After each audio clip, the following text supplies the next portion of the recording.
Hey guys, welcome back.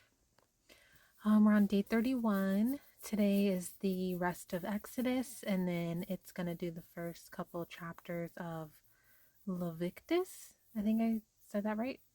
Um, anyways, I'm excited to be done with Exodus and on to the next one. It's really I'm really proud of myself for sticking with this so far and really doing this, um it's not easy making this a priority, praying every day, reading the Bible every day, um and really working on making changes um in my just everyday life. Like I had no idea how many just everyday things, invites the enemy in, um and just how many things that like I do, on a day-to-day basis that really like I don't feel like is like conducive to having a good relationship with God and things that he would want you to do or not do. And so I don't know, it's been an interesting, month or so now. And I'm just excited to keep seeing where things go. Like I said, I'm committed to doing the whole Bible. Um, so, you know, that's that. I'm just gonna do it, and wherever I end up, I end up, you know? So if you're, wanting to watch do this with me, please join me. Like I think that um with everything going on in the world and and just everyday life right now, I think that with all the anxiety and stress and inflation and craziness going on and just everything happening, I feel like um you know looking to God and turning to him and asking him for help and guidance, I think is the best thing that we can do right now. Because this morning I was having a really hard time. I was having a lot of anxiety. I was super stressed, and I just was like, I just need to like stop and breathe and just listen to God and ask him for help. And it's so crazy. I tried to do this video earlier when my daughter was taking her first nap, and instead I prayed longer than I normally do. I prayed really deeply and I asked him for help and guidance and a sign. And immediately when I stopped praying, I picked up my phone to start recording, and there was a YouTube notification, and it was to this video. It was a short of this guy, saying that I follow. And he doesn't post that often. I hardly ever get notifications from him. And the crazy thing is, he made this video 2 days ago, and I never got a notification until today while I was praying and asking God for help. And the video, the short, the guy was saying, God told me to give this message to you. And everything he said in the short was exactly what I was asking God help on. Like everything he said in that short, that video was to a T exactly what I was asking God for help on and a sign and just the things I've been struggling with. And I just, so crazy, guys, so crazy. It's pretty wild. Um, I, you know, it like kind of gives me goosebumps because it's like, um, I don't know, it's just pretty crazy. Like, I really believe that, like, so far from my personal experience, since I started praying and asking God for help, I've asked and He has answered. So, I'm definitely turning into a believer and having faith. I definitely think that I still have room to grow there. But when things like today happened, um, when I was really struggling, and I asked him for help. And it's crazy too, because it's like usually when you post a video, YouTube, like the people I follow, YouTube will tell me right when it's posted, not 2 days later randomly when I'm like actually um, asking God for a sign and help, and then this video pops up, notification where he's saying everything that I needed to hear and everything that I'm going through. And it's pretty wild. I don't know, guys.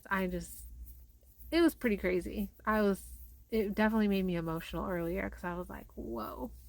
But okay, guys, it's super late, so I need to quit talking and let's get started. The tabernacle was set up in the first month of the second year on the first day of the month.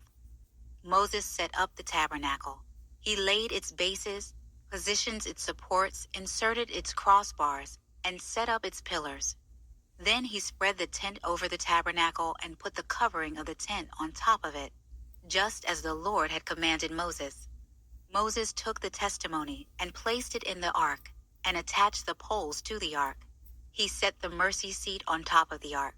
He brought the ark into the tabernacle, put up the curtain for the screen, and screened off the ark of the testimony, just as the Lord had commanded him.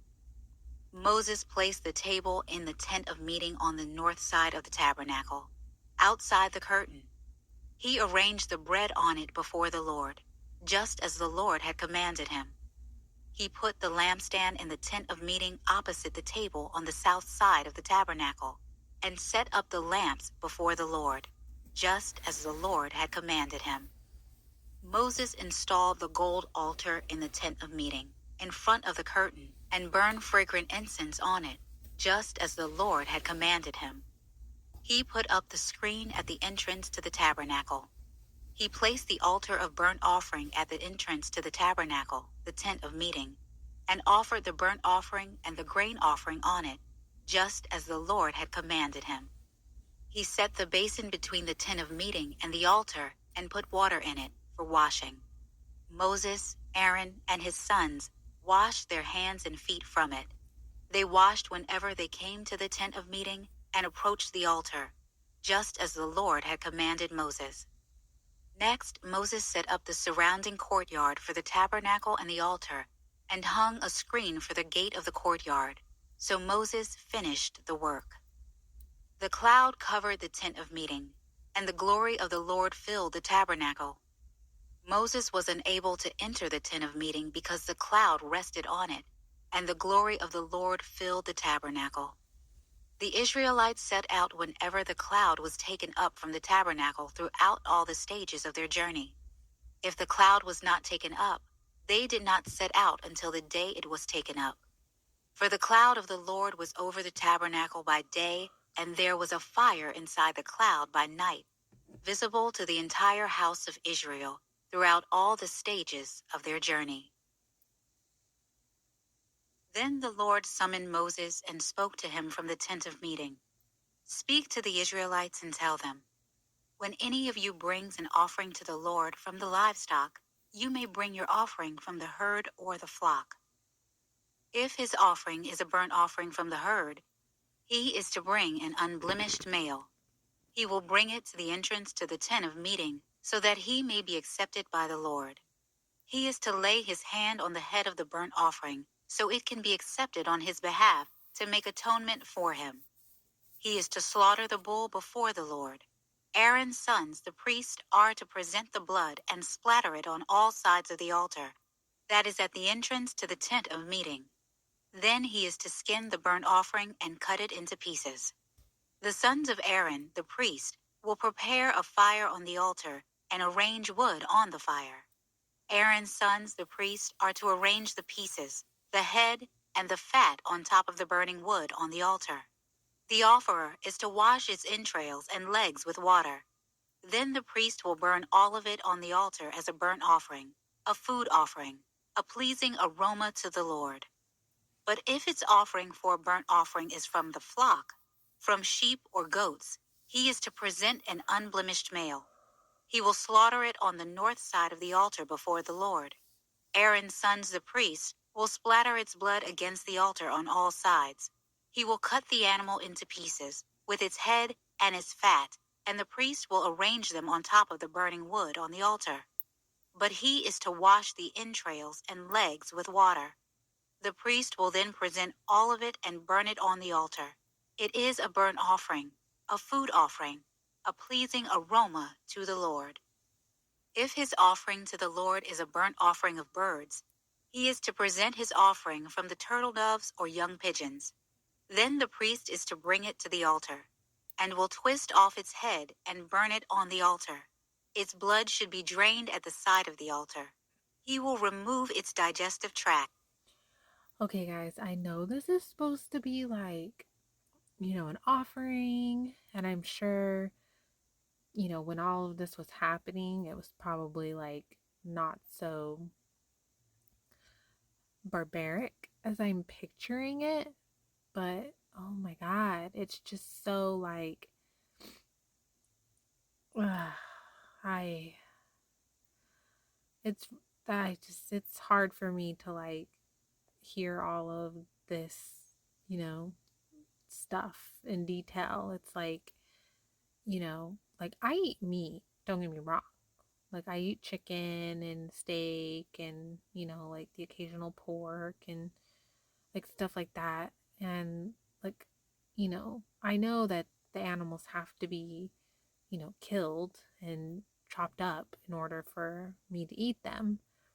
But it's like the thought of doing it myself is just like difficult. Like my husband wants to one day get like, livestock and stuff and have like our own, you know, meat, like chicken and like steak, like cow and stuff. And I'm just like, oh my gosh, I don't know if I could do that because like I don't know if I could eat it because then I'd be like, oh, that's, you know, I mean, of course, I would name all the animals because that's just my personality, but I would have a hard time because I would be like picturing the poor animals, I'd get attached to them and then I don't know how I would be able to eat them. Like, I don't know. I know it's not as barbaric as I'm picturing it, but it's just like, it's difficult to like hear all this and then like what did it say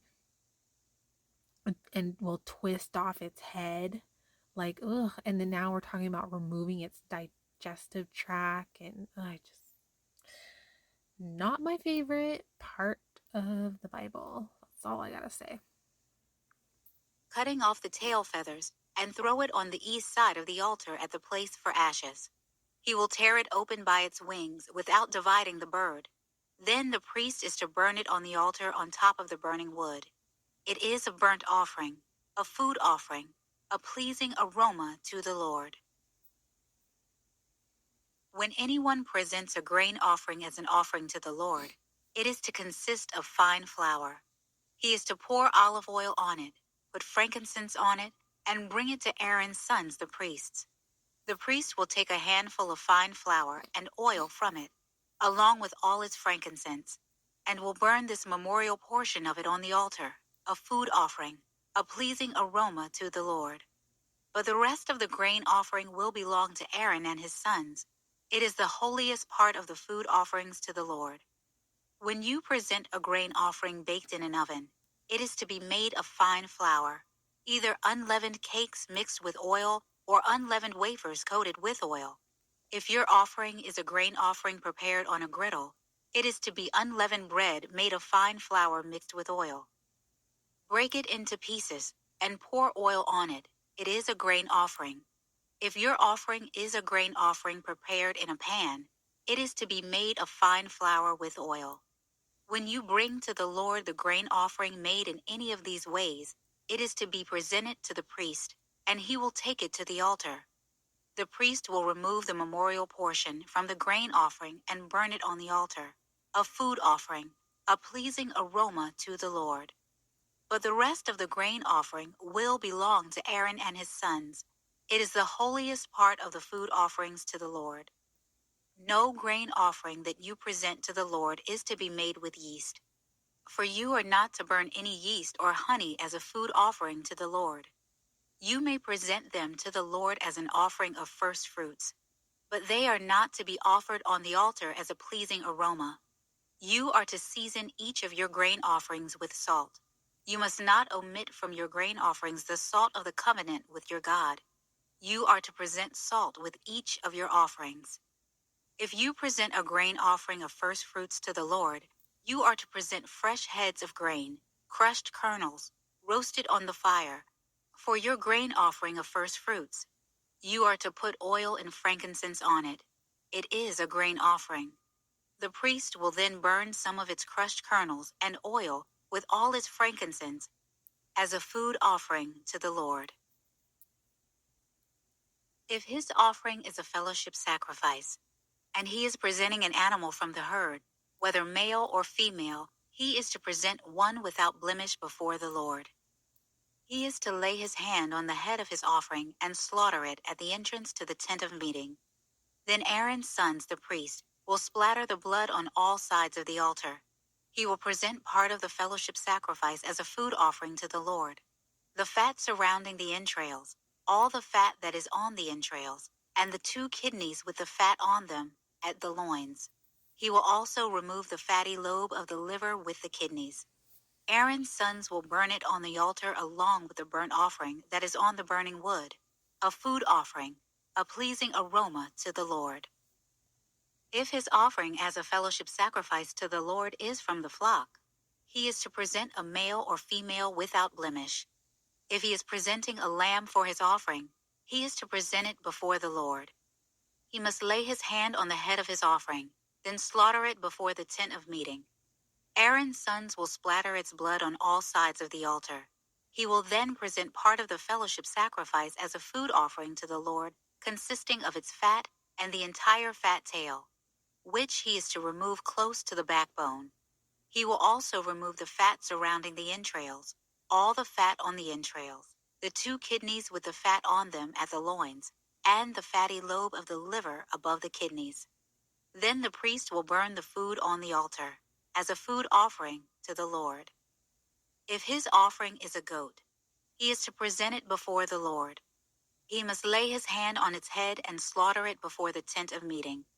Aaron's sons will splatter its blood on all sides of the altar.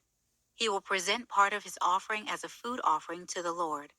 The fat surrounding the entrails, all the fat that is on the entrails, and the 2 kidneys with the fat on them at the loins. He will also remove the fatty lobe of the liver with the kidneys. Then the priest will burn the food on the altar, as a food offering for a pleasing aroma. All fat belongs to the Lord. This is a permanent statute throughout your generations. Wherever you live, you must not eat any fat or any blood.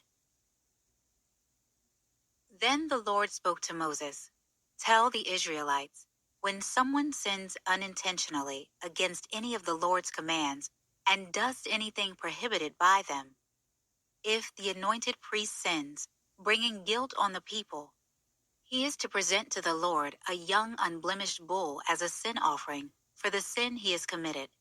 He is to bring the bull to the entrance of the tent of meeting before the Lord, lay his hand on the bull's head, and slaughter it before the Lord. The anointed priest will then take some of the bull's blood and bring it into the tent of meeting. The priest is to dip his finger in the blood and sprinkle some of it 7 times before the Lord in front of the curtain of the sanctuary. The priest is to apply some of the blood to the horns of the altar of fragrant incense that is before the Lord in the tent of meeting. He must pour out the rest of the bull's blood at the base of the altar of burnt offering, that is, at the entrance to the tent of meeting. He is to remove all the fat from the bull of the sin offering, the fat surrounding the entrails, all the fat that is on the entrails, and the 2. I'm, you know, I don't know much about like God and the Bible and Jesus and, like all of that. I didn't really grow up around it, but not ever once in my life has anyone talked about, I've never heard any Christians or any people that believe or have faith in God and the Bible and all of that and Jesus and everything, I've never once heard anyone mention that God, you know, has requested sacrifices like this. Like, yeah, they're not people, but like, I mean, he's like, I thought this was only like satanic stuff, like, you know, um, sacrifices and blood and, all of this. So it's a little like, I'm a little just like, what is going on right now? Like, it's just kind of alarming. Like, it just seems so dark. Like, I don't know, guys. I mean, is there anyone else that's like reading, like, has read this for the first time or is reading this for the first time and is like shocked, like me? Like, am I the only one that feels like, what the heck? Like, I've never heard any Christians or anyone talk about, or like anyone that believes in the Bible or God, like, never ever heard any mention of like sacrifices like this. Like, no one talks about this. Like, do people just kind of like gloss over this? Or like, I don't understand. Like, and maybe I am picturing it darker than it's intended, but it is a little like, whoa. Because when I think of like sacrificing and like blood and all that, I think of like more like satanic, like stuff, demonic stuff. So this is a little like, I'm just sitting here like, what in the world? Like, my mind is like being blown right now. Yeah. Two kidneys with the fat on them at the loins. He will also remove the fatty lobe of the liver with the kidneys, just as the fat is removed from the ox of the fellowship sacrifice. The priest is to burn them on the altar of burnt offering. But the hide of the bull and all its flesh, with its head and legs, and its entrails and waist, all the rest of the bull, he must bring it to a ceremonially clean place outside the camp, to the ash heap, and must burn it on a wood fire. It is to be burned at the ash heap. Now, if the whole community of Israel errs, and the matter escapes the notice of the assembly, so that they violate any of the Lord's commands and incur guilt by doing what is prohibited, then the assembly must present a young bull as a sin offering. They are to bring it before the tent of meeting, when the sin they have committed in regard to the command becomes known. The elders of the community are to lay their hands on the bull's head before the Lord, and it is to be slaughtered before the Lord.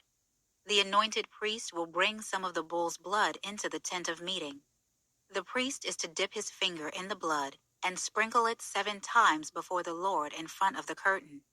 He is to apply some of the blood to the horns of the altar that is before the Lord in the tent of meeting. He will pour out the rest of the blood at the base of the altar of burnt offering that is at the entrance to the tent of meeting. He is to remove all the fat from it and burn it on the altar. He is to offer this bull just as he did with the bull in the sin offering. He will offer it the same way. So the priest will make atonement on their behalf, and they will be forgiven. Then he will bring the bull outside the camp and burn it just as he burned the first bull. It is the sin offering for the assembly. When a leader sins and unintentionally violates any of the commands of the Lord his God by doing what is prohibited and incurs guilt, or someone informs him about the sin he has committed, he is to bring an unblemished male goat as his offering. He is to lay his hand on the head of the goat and slaughter it at the place where the burnt offering is slaughtered before the Lord. It is a sin offering. Then the priest is to take some of the blood from the sin offering with his finger and apply it to the horns of the altar of burnt offering. The rest of its blood he is to pour out at the base of the altar of burnt offering. He must burn all its fat on the altar, like the fat of the fellowship sacrifice.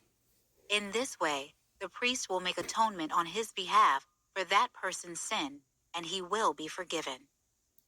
Now, if any of the common people sins unintentionally by violating one of the Lord's commands, does what is prohibited, and incurs guilt, or if someone informs him about the sin he has committed, then he is to bring an unblemished female goat as his offering for the sin that he has committed. He is to lay his hand on the head of the sin offering and slaughter it at the place of the burnt offering. Then the priest is to take some of its blood with his finger and apply it to the horns of the altar of burnt offering. He is to pour out the rest of its blood at the base of the altar. He is to remove all its fat just as the fat is removed from the fellowship sacrifice. The priest is to burn it on the altar as a pleasing aroma to the Lord. In this way, the priest will make atonement on his behalf, and he will be forgiven. Or, if the offering that he brings as a sin offering is a lamb, he is to bring an unblemished female. He is to lay his hand on the head of the sin offering and slaughter it as a sin offering at the place where the burnt offering is slaughtered. Then the priest is to take some of the blood of the sin offering with his finger and apply it to the horns of the altar of burnt offering. He is to pour out the rest of its blood at the base of the altar. He is to remove all its fat just as the fat of the lamb is removed from the fellowship sacrifice. The priest will burn it on the altar along with the food offerings to the Lord. In this way, the priest will make atonement on his behalf for the sin he has committed, and he will be forgiven.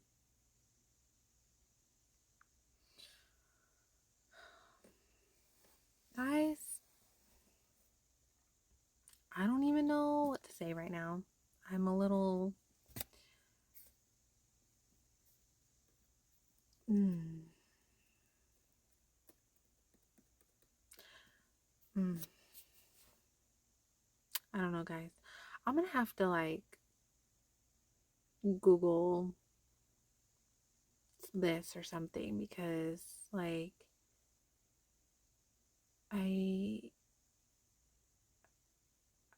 I just I'm a little like, what in the world right now?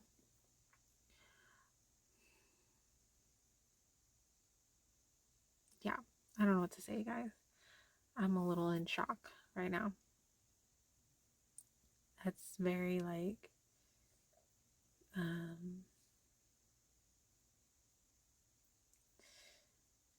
mm, I don't know, maybe too, because I'm a little soft, like I don't kill my own animals myself to eat, you know, so, um, like maybe like these offerings are not as dark or like as barbaric as I'm like picturing it, but it's still like a little like just because I only like whenever I heard about like offerings and blood and all of that, like I only ever like heard about stuff like that when it came to like satanic and demonic stuff. So I'm just a little like